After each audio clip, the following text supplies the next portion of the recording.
Blessed morning to everyone. Welcome to La Huerta ni Ana. Ayan, ito po yung ating mga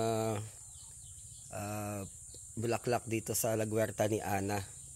Ito yung kanyang mga pinaghirapan bago si Nani na disgrasya. Ayan. Yung kanyang mga rosas. Ayan, yan. Yung lagi niyang pinagbibili sa akin na ingatan ko daw. Kaya ililipat ko ito ng place kasi gagawa kasi ako ng gate dito sa harapan. And puntahan naman natin yung kanyang nag-iisang orchids na namulaklak. Ayan. Mula nang umulan itong mga orchids sila nabuhay. Parang na-bless sila sa ulan. Ayan. Ayan. At saka sa ilalim ito yung mga niya, mga flower, ibang mga klase, mga bulaklak. Ayan. And meron din tayo mga ibang isang din na variety ng orchids. Ayan, nagsisimula na din silang mabuhay.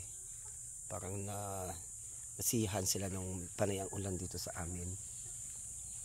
Ayan. So kailangan kong pagtiyagaan ilipat yan kasi itong portion na to harap ng kalsada, gagawin kong sarili naming gate. Wala kasi kami sariling gate. Ayan, ito pa yung mga ibang orchids na to. So ito, may orchids din dito nakatago sa puno ng Madrid cacao. Ayan, lilinisin ko lang siya kasi hindi ko naman pwede na igalawin na yan. Hindi naman siya abutin ng gagawin ko na gate. Yan. So marami pang mga flowers si nanay na nandito sa La Huerta. Yan, ibig sabihin ng La Huerta yung harapan ng ito naman ay La Huerta ni Aling Nining. O yan si Aling Nining. O ayan. O ayan. Ito naman ang kanyang mga collections. Ayan, hanggang sa taas. Ayan. Ayan, ayan. Yan naman ang mini mansion ni Aling Nining. Ayan, no. So ang dami niyang dito, ang dami niyang mga flowers na mga nakatago sa likod. Ayan. Kasi magkatabi-tabi. Hindi lang siya masyadong na-arrange eh. Ayan. Ayan. So, ma-arrange din ito. Ayan. So, ang ganda ng mga kwan niya. Ayan siya. Ayan. So, hindi pa na. Ayan, hindi pa siya. Saan ang orchids mo, Ning? Oh, ayan. Ayan. May orchids din pala siya dito. Ayan. Ayan yung orchids niya. Yan. Yan ang ganda oh. Yan. Ito dapat ang mga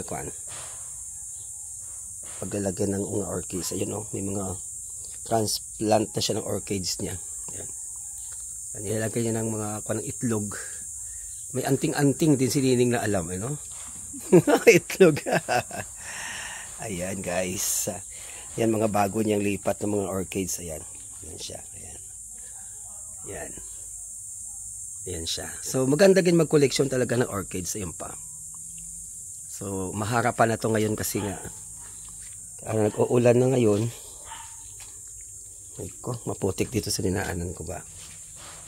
Ayan. Okay guys, thank you for watching. At pinakikita ko lang sa inyo yung mga ayan, abala si Aling Nining. Ayan, maganda yan siya. Yung ningatawagan dyan, yung fern, ano ba tawagan dyan?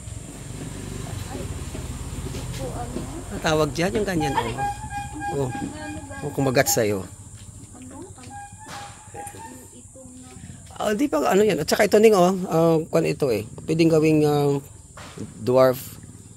Isang klaseng yan, tawag ito, balite. Ayan. Ayan siya. Okay guys, thank you very much for watching.